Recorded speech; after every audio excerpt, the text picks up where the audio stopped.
Hi there, this is Kelly, and I am here to do a walkthrough of the Glowwood Oracle. Now, this is an interesting one for me. It is the creator of this sent this to me for the purposes, or she contacted me first, as everybody does, right? And asked me if I would be interested in doing a walkthrough of this on my channel during a review. And so I always go look at them because, you know, again, I don't want to waste a person's time and money, right, sending me something if it's not something that I would even remotely purchase for the most part, right, because that's important to me. So I went and looked at it and I was really intrigued by it. But I have to say that in terms of working with a plant-based oracles or tarot, I haven't had the best results. I haven't quite found that one that was like, okay, like I truthfully I have. Okay, let me rephrase that. I love the Herb Crafter's Tarot. That to me has been the best plant based deck, and I have some plant oracles that I like, but none of them quite just like, I'd rather work, it's kind of like with crystals. If I'm going to work with the crystal deck, I have one crystal deck that I enjoy using, two that, you know, there are possibles, and so if I'm going to work with a crystal, I'd probably rather just work with the actual crystal, right? And the same thing can kind of go with plants. Since I use plants in my personal practice, if I'm really going to work with plant energy, I'm probably going to get some of those plants and work with those plants directly. So I haven't just nailed into a great oracle. But what I was really interested about in this one is that there is an underlying system to it.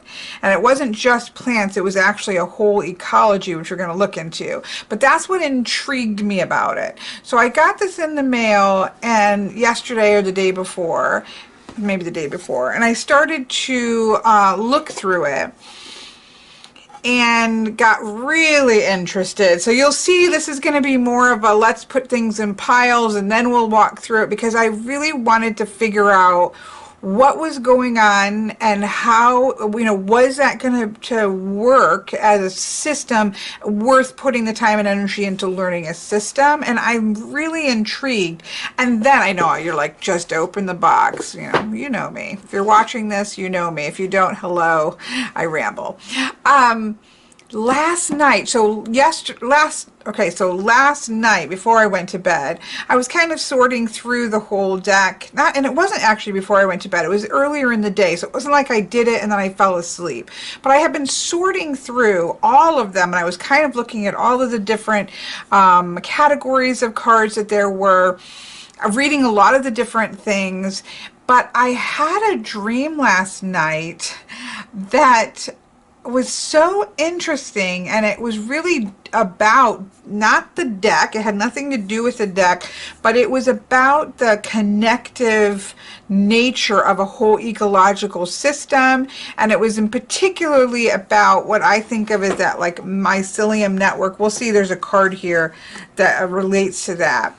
And I met a woman who, at first it was just kind of a normal dream, and it was kind of, and I met this woman and we were talking about whatever, and then it shifted into, you know, I can always tell when my dreams shift into more message space or more journeying space or more slipping into the other world. And the same woman, although it really wasn't the woman, it just used that particular body because that's what I was in before it slid sideways, and this often happens. And all of a sudden, she was very different, and there was another person who had come into the scene, and she kind of put her head up against this person, and their hair just started, the two of their hair just started interlocking and entwining, and almost like roots and branches just kind of coming together. And and then we really shifted out of like what was sort of the segue from the regular dream into this other space. And I was walking with her, and as she walked, there were like all of these lights of connection, like sort of wherever her foot went, you could see sort of the networking underneath her foot coming from her and like connecting to the ground itself. And we had a conversation that I only can grab bits and pieces to, but it was as if I was talking to the energy of one of these cards, or the ecological, that actual plant. But she was in obviously a female form, but I was talking to the plant. It was really interesting and not an experience that I've had before. And so yeah, so that made me, when I woke up this morning, I was like, I'm going to do the walkthrough of that deck, because that was really interesting experience. So here's the box that it came in. Sorry, I'm just wanted to talk about it. Here's the box that it comes in. It's like a big box, like you feel like you're opening an event or something. It was kind of fun to open it up. And it's called Glowwood. Glowwood is an oracle card deck rooted in ecology. It features 78 beings from the forest, plants, insects, fungi, lichens, minerals, enmeshed in webs of real dynamic relationships. They are here to teach us how to read the landscape, its wild patterns and knots, its tendencies, its ways of being. This glowing forest is a reflection of ourselves. Grasping its cycles, we learn about life's cycles. Grasping its design, we learn about life's design. It lends us the tools and the knowledge we need to peel back the veil of the ordinary and find the shining threads of universal truths. Matter flows, the wild teaches. Such is the magic of nature. So there are 78 Glowwood cards. It is not a tarot deck. The 78 cards just seems to be a number, probably because that's a standard for printing and stuff, but it doesn't seem to, I don't see any relation to tarot here. It seems to strictly be an oracle deck. So it has 78 cards illustrated by the author, and it has a 276 companion book and a black cloth bag to protect and carry your cards. So that's what we have here. Very solid, sturdy box. Just kind of white, but it's very sturdy. This is not a loosey-goosey box whatsoever. It's got the white inside, which looks kind of nice with that. Really nice bag. It's like a thick like canvas bag almost, with the sort of root system that we have going on in here. That's probably one of the symbols, which we'll talk about in a minute. So nice bag. It doesn't feel flimsy at all. Here we have the book. It is a black and white book. And I will say, you know, I really did have to sit down and sort of sort things out, but it really gives you a lot of context once you sort of take the time to get to know what's happening. So we'll talk about that. I did ask for this, which she's gonna should be at the time of me putting this up, should be up on her website for you to download if you get the deck. So we'll talk about that in a second. And then since she had, this was sent, I think, probably through the distribution company, she emailed me a note. Dear Kelly, thank you for becoming one of Glowwood's first humans. It's hard to believe that what started years ago as a personal journey with and through the forest now comes in a box. I know, it's such an amazing experience. Comes in a box that can travel, be opened, might touch and connect with others. I hope that more editions of Glowwood are to come, so please feel free to share your feedback with me. I'm so curious to hear about your experience together. You know where to find me. Much moss and a few dried leaves, Lisa. I thought that was really sweet. I enjoyed that note. Okay. So then, of course, you have your cards. I'm going to kind of dump them out. I probably won't put them back in there. It's, you know, it's not going to slide in. It's a sturdy, it's like got foam in there. So it is very sturdy to hold the cards, hold the book. So it does hold everything. So that's the box. Nice box. Got the cutouts on the side, which is nice as well. Okay. So you can see what I've done here. I have tabbed this up because this is, you know, this is the type, you can tell right now what kind of a walkthrough that this is. So if you are looking for a walkthrough that's just going to flip through the cards, carry on, and I'm sure there will be other people who will be doing walkthroughs, and this may not be the one for you. So let me start. The cardstock feels amazing. I have not tried to shuffle it. It is a very large deck, and it is very beautiful, matte, thicker cardstock. I'm going to guess the riffle shuffling is going to be a little difficult on this because of the bulk and the thickness, but we shall see. I have not riffle shuffled it yet. So let's talk about what this system is, because I think it's important. And there are two aspects that are important here. One are the categories, which is what this tabs, all these tabs are, and the others are symbols that are on the deck that tell us when we get to know it. And I will say that at first it was a little bit overwhelming because there are a lot of symbols.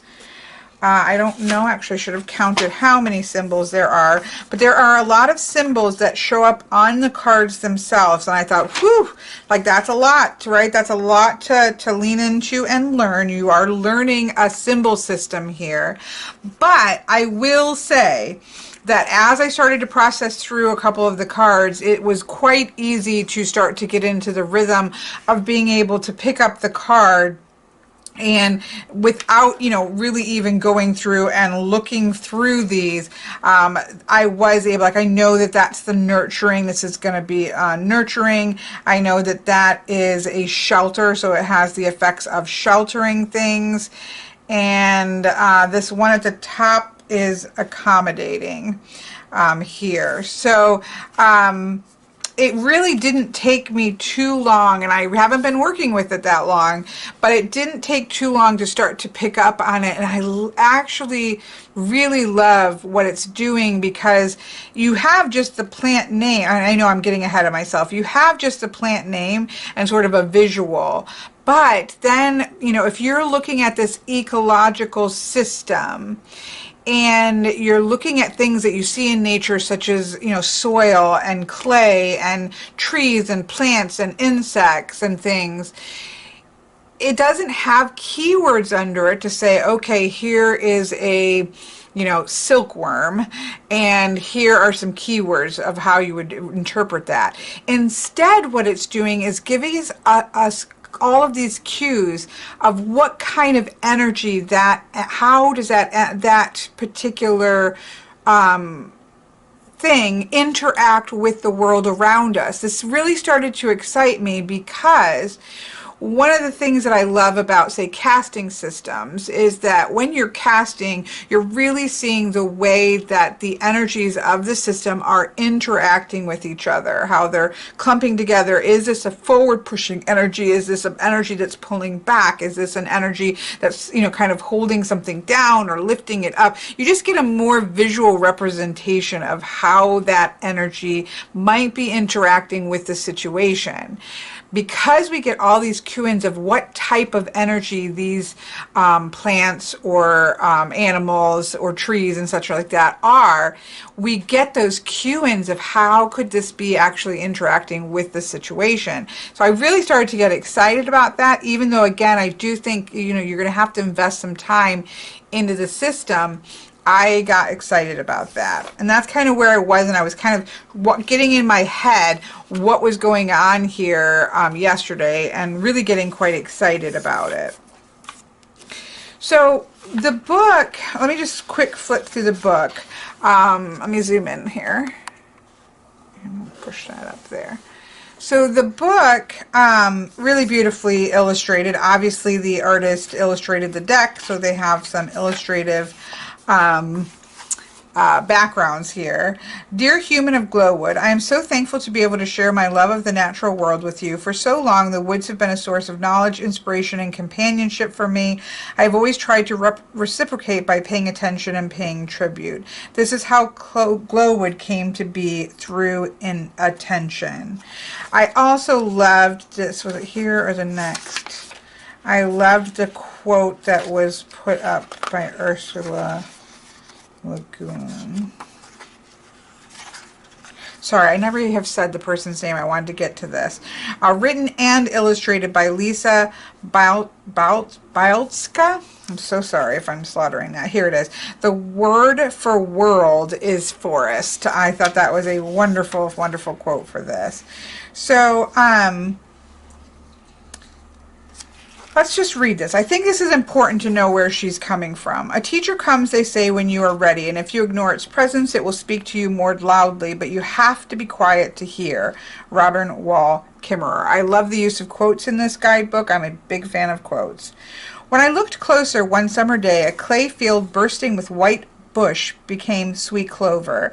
It was the hottest day, when the sun splits the dry earth asunder and bees buzz electric in its floodlight. Did you know that on such a day, when dark indigo ink storm clouds suddenly roll in, you can hear sweet clovers whisper conspiratorially? In interplay with their roots, with their leaves, they hold organisms that look like knots in a web in hair, or like a brown blur. Playmates, partners. Now, some of these organisms are so light that as the sun sucks the last beads of moisture out of this parched place, they slip into the vapor, and enclosed in a droplet, rise up into the clouds. There they turn water to ice. That solid weight of the ice makes the clouds heavy, tired of holding out. In a moment they let go, and all drops. Water showers onto the clover, into the cracks, into the earth, onto your head, into your eyes, and connects all of us in a unified, permeable stream. This is the magic of ecology. This is the new rain ritual. In this place of crackling intensity, the sweet clover arrives by design. Rain arrives by design. The Glowwood beings function in just this way. They arrive to make conversation, expand your field of vision, direct your attention. They are drawn out of the woods when conditions are right. I do not believe that the Glowwood Oracle card system is something I made up. I feel I've only received and passed on some of the messages we can all hear in nature. I did my best to understand these sylvan messages on nature's own terms, as a nature human from within. I can bet that sitting quietly and being present in the woods will bring you towards many of these same conclusions. When I added the research to direct observation, Glowwood was the results. Glowwood is nature's language. The cards are the words, the spreads are the sentences. This is what makes the Glowwood cards so powerful. They hinge on real ecological relationships. They encode the world's actual ways of being. And I have found they hold profound insights for our own ways of being. Correlating our two systems, our life ways and the life ways of the woods, we can weave new, livable stories about ourselves and the worlds we inhabit. This kind of inspired world-building, storytelling, speculative projecting is, I believe, at the root of all personal transformation and even world transformation. It is most definitely something to live for. I am honored to continue to share Glowwood with you here and via Glowwood's online platforms, and I hope you will share as well. We're in this together, and I look forward to getting to know you. Most of all, I cannot wait for you to get to know Glowwood. So I just thought that was a good opener. I know that that's long. I'm not going to read through all of this, but she does give you a good idea of the philosophy that she is coming from. She gives her thanks, and then she kind of shows what is in the card here, and we'll take a look at a card to show that. So you have, well, let's pick the next one so it doesn't have a sticker. I don't want to take the stickers off yet. So you have the card itself. Now it does say, so the central element to the is the card, you know, the symbol of the whatever the card is. In this case, it's clay, right? Because this is a soil. And then it has categories of being around the edge. Now, I will say, and this is my one, well, I may have more, but this is my one criticism would be that there are parts of the border that are purely decorative, and I do think that that can get confusing. Again, as you use it, I think that becomes less so, and some of them are less so than others. But sometimes there's just so much that's going on around the border that picking up those categories, even though they are quite obviously that those categories are there, is still can be, I think, a little bit cluttered here, even though, again, I think you'll get into it. So we know from before that this is a symbol that means that the clay is accommodating. We actually have this one, which is, I believe, the drought resistance. It's a leaf with a drop in the middle of it. And again, I've just had this for a day, but I think I'm actually right. Yeah, that is the drought resistance. So I know that clay is actually resistant to drought, probably because it holds on to the water, and that it is in some ways connected to being wet. It is slow, and I haven't bumped into that one yet. That's a new one for me. I mostly was looking through the plants. This one looks like it's got a good place to take root, maybe because it's got roots in the bottom. And what I found is once I find it, there it is. Once I find it, oh, it's strength. It's really rooted into the ground. Once I kind of know what that is, it does stick with me. Like this one, I'm pretty sure is slow. We have a snail that is going, moving along a pathway, and yeah, that is for slow. It makes sense. Her category symbols make sense. They may be a little bit too complicated for being as small as they are, but once you see what they are, you know what they are, and it works actually quite well. So my main criticism, I love these symbols around the edge. It has really makes it so that you can take this card. This one means it's good for storing up in its storage, like it's got a radish here. Again, I've bumped into that once, and it really sticks into my head. So I'm looking at this clay, and while we might think about clay as being like really hard under the ground, you're trying to get through soil, and then you just find there's a bunch of clay under there. But clay has its own qualities that are quite powerful as well and are part of the ecological system, and you can tap into the energy of that once you especially get comfortable with the symbols really quickly. But we don't have a bunch of keywords on here that really lock you into one way of reading or not. So I really like the idea of that. Do I think that some of this border clutter could have and probably should have not been there so it doesn't distract from these symbols? Yes, but again, it's not a make it or break it. It's just something that did come to mind. So we have all of these around the border, and we have a card description obviously at the bottom.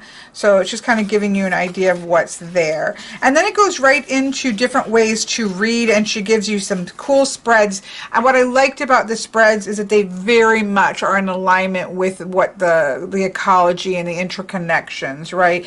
We have the seed spread, and we take, give us information about the seed, and then these are what feeds and protects the endeavor on the outside, and on the inside is what is being prepared and will sprout, just like we see in an actual seed, right? And so I like that the spreads are like this, where they literally are taking what is something that is a system of growth and using that to build the spread. And so they very much are geared towards, most of them are geared towards in connection with the understanding of the system and the book and the theme, which I love.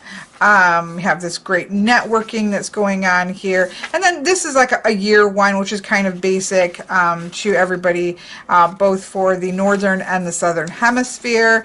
And then that's it. So 2 of them, but they still are with the cycles of the earth. It makes sense why you would have that there. So really quite interesting. And then she has 2 ways to work, other ways, not just necessarily spread, but planting. And so you're actually choosing what you're going to plant and choosing a card, and pruning, where you spread cards up, choose them that speaks to your experience, and then consider what you might need to release and let go of. So really, again, I really think she was very mindful about setting this up, and about, you can tell this is somebody who was really all in on their creation and making everything kind of work together, and I can really see that and appreciate that. Then it goes into the cards, right? So obviously the bulk of the book is the cards, and you have the, what it is. You have its Latin name, you have its type in this ecosystem. It's a plant, but it's also a subcategory of plant, which is a tree. It lists all of the symbols that you will find around it. Again, we'll come back to this in a little bit. And it gives you associations. I really love this section. It kind of reminds me of geomancy, where you can read about how this one will actually enhance this one. If it's in this house, it will, be lowered down or raised up the energy of it. And so you can see where it can enhance certain plants and animals, and occasionally enhances chaga, and so on and so forth. I actually have found this to be quite interesting. And then they give you a description and a bunch of keywords. Again, I'll read a section of this when we kind of look at the cards individually. So obviously, much of the book is to do with that. So then when we get to the back, so that, all of the pages that go through there, when we get to the back, I almost feel like this should have been in the front, but that can just be my brain, right? I want to understand what's happening. What is the creator trying to do? What are the categories? What are these symbols? Because they are what holds everything together, and drives it. So I personally would have probably seen this more in the front, but that's just me. So she goes into the different categories there are. There are soils, which we have here. I guess we'll kind of look at these. So we have different kinds of soil, starting with Chernozem, which we'll look up, clay, granite, limestone, magnetite, obsidian, sand, sandstone, and shale. So these are the different types of, I'm assuming this is just good, healthy soil. Let's look it up, because that, interests me. So let's look at their alphabetical in finding what they are, which I appreciate. F, G, H, but maybe I can't, find the alphabetization. So this is a soil type. It is accommodating, which we talked about up here.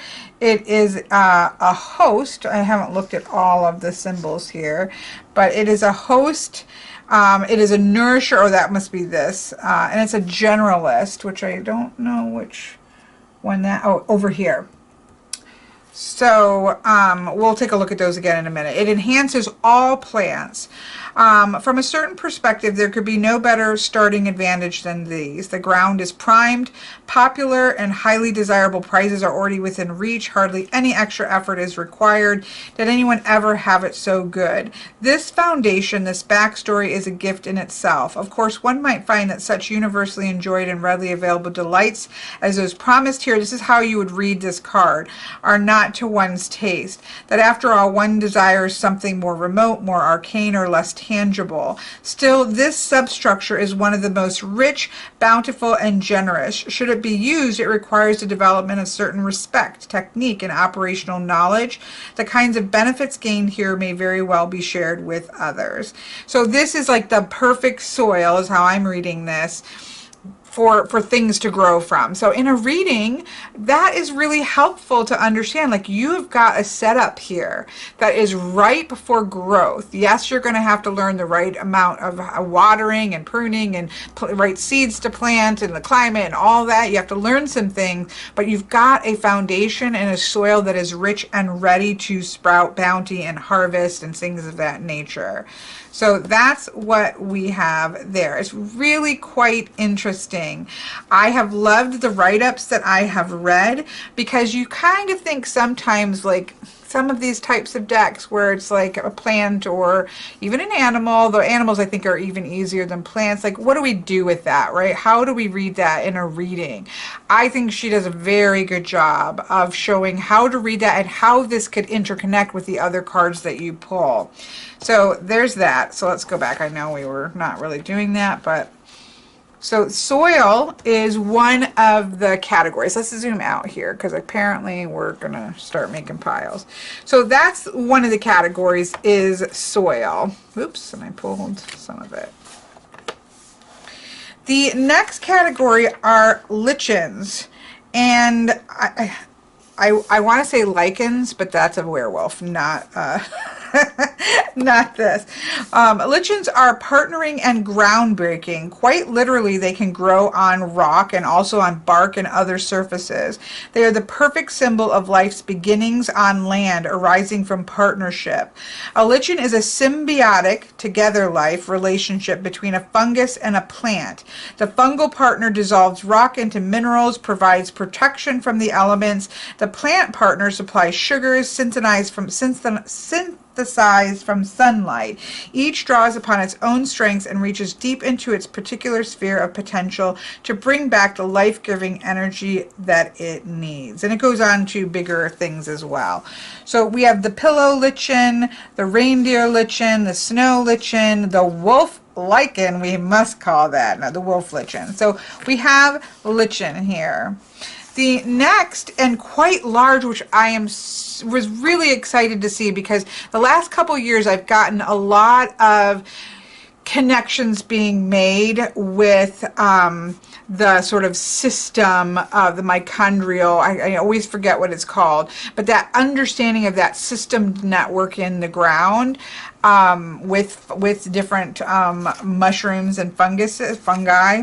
I have fungus instead of fungi, but you know, I'm not a botanist, so ignore me. But there's quite a good chunk of fungi.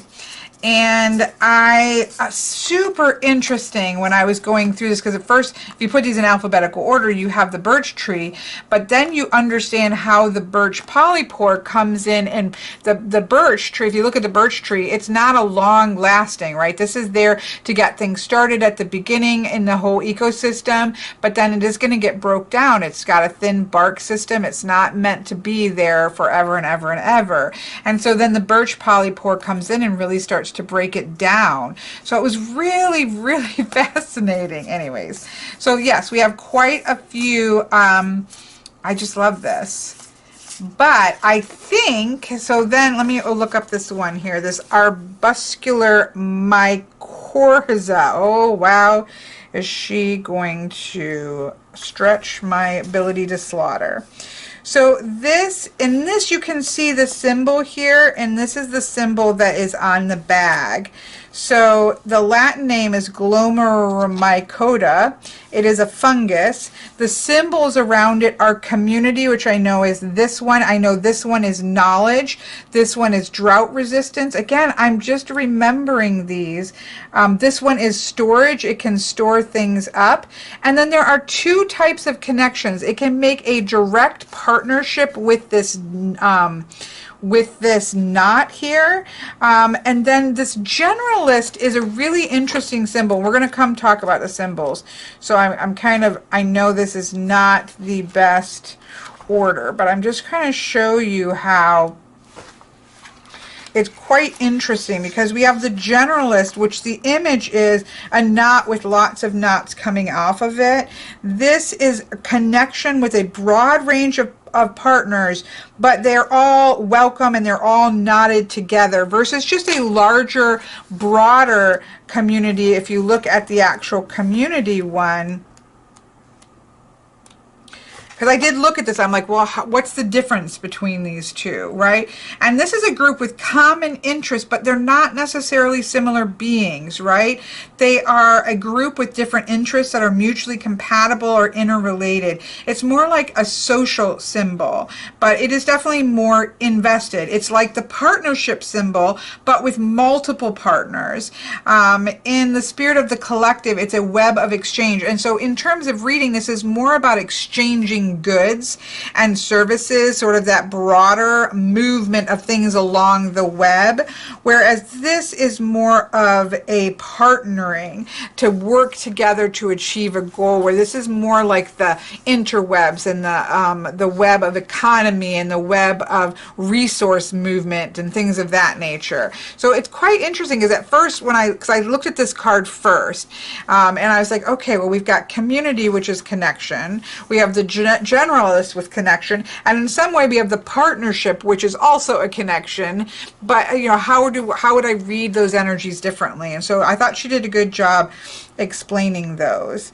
And so it strongly enhances all plants, but especially trees, and you know, goes on and reads into this. So I know I'm jumping so badly around, but I'm really quite fascinated by this. Fungi are agents. They are mining, procuring, transforming, dismantling, and hunting. They rule the underground and are very resilient to affronts of all kinds. I'm not going to read the whole thing, even though it's quite interesting to me. She puts a note on water. That's not a specific section. So we have the fungi section. The next thing that we have are the plants, and so there are some that are just in the plant category, and then we have plants that are called under the category of mosses and liverworts. So mosses and liverworts are plants of the undercurrent, ambiguity and ambivalence. They are relatively simple, and like lichens, they are similar to the first plants that ever lived on land. They thus prefer moist and shaded areas. So we have a few of those like that. We then have plants in the subcategory of flowers and grasses, mostly flowers here. And then we have plants that are trees, a nice amount, but it's not overtaking the whole ecosystem. There's not a tree deck. And then we have the system of animals, which there's quite a good chunk of those to you know, supersede all of the different plant life here, right? And of course these are bugs, right? These are the aphids, centipedes, earthworms, earwigs, and so on, and so bugs and beetles and snails and creatures that you will, creepy crawlies of the woods, right? So we have that category, and then we have this really interesting one card category, and this is called a protista. The slime mold is in a category all its own. It is a protist. This being has some of the properties of a fungus and an animal, so it's a blend between the fungus and the kind of insect-like. It is very flexible. Sometimes it functions as a separate organism. It can especially afford this luxury during times of plenty. Other times it joins others of its kind to form a swarm. This makes it more sensitive, knowledgeable, and strong, allowing it to hunt, move, and reproduce with greater success. It feeds on old decomposing things, bits and bobs, and is found near the forest floor. I thought this was really interesting. It actually has a double symbol for knowledge here. It has those partnerships that we just talked about. It is strong. We see that tree with the roots. It is transformative, and it's what comes out. I know there's like 1, 2, 3, and 4 sticks, and this means it comes at the very beginning of a ecosystem, of beginning of the forest, and starts to do all that beginning prep work that will lead into the other stages. So that I found quite fascinating. So those are the categories of types of cards that are here. Now the colors, I wondered when I first got the deck, but the colors on the edges do not determine what category it is. Part of me thinks that would be nice to have all, because they're all black on the inside, or black backgrounds. I thought, well, you know, it would be kind of nice if the color on the borders did relate to the category. Although I think for the most part you can kind of tell what the category is without needing to know that. So I do enjoy the multicolor of that. So then the next section goes through the symbols. And so what I had asked her for was, because in the back of the book there is a, not a card, I thought there's a symbol index. I think there's, Yeah, there's a symbol index. I'm like, something like this with the actual symbol on it would be really helpful because I really wanted to figure this out. And so being able to look at the card and just find that symbol and just see that name of what it is a great shorthand for, you know, just working with the cards and not having to try to flip through in the book and find that symbol, but be able to find it in where I can look at it here and then go from there. And so she was very gracious to do that, and she is putting that up on her website for people to use. Again, it may just be me, but I think that that's useful. So we have a very large image of the symbol so that you can really see why the symbol was there, and a description. A flower holds a lichen within itself. Accepting other plans, energies, motivates in its vicinity. Generally laid back, easygoing, and welcoming. Tolerant of different opinions with little interference or obstruction. Openness, inclusivity. So you get a really understanding of what kind of energy that part of that plant or animal or fungi is. And so each one, you have a description, which I think helps sometimes, like that's webs in a circle. Okay, we can see that. But here's a baby bird that's opening its beak and demanding food. It's a very demanding. Like that's defensive. It's quite obvious when you see that on the card. We have depth, how deep that root system is going. This detox one is a plant that is sucking up dark liquid from a container, and what it leaves behind is the clear liquid behind it. So that I thought was, again, interesting to know what the image was. Disturbance driven, dominant with that bird of prey hand. This with the little stars in the soil enhances the soil, so the plant actually makes the soil better than when it, you know, was planted there. The evergreen is a snowflake, half of which is made of conifer. It's always going to stay green. Exploitative, flexible, so on and so forth, right? So it goes through all of the symbols, and these are important, and this is where the work is going to come into, but once you do the work, and because the symbols are relatively make sense to what they are, I think once you hit on that, my experience so far is that I really do remember that. So I think it's actually going to be a fairly easy system to lean into. There is a special association with this asterisk with sticks. This indicates a connection between two Glowwood beings that is especially worthy of note due to its strength, uniqueness, or importance for the respective sides of the association. And then it talks about it in the card situation. Storage, again, that strength one, support, transform, transience, it's a match that's going to burn out, vitality, and so forth. Wet. But again, I didn't read through them all. So you have all of those symbols that are there. And that's what you get in the book. And I think I will say that when I first started pulling this apart, I was like a little bit overwhelmed. I thought, okay, we've got a lot going on here. But as I stepped my way through it, I'm like, okay, wait. This is all making a lot of sense. And I started to get, as I said before, really excited about it because it's much more than just a list of plants or insects or soils or things like that, but really starting to see the way that these energies interact with each other, which makes it very, very viable as a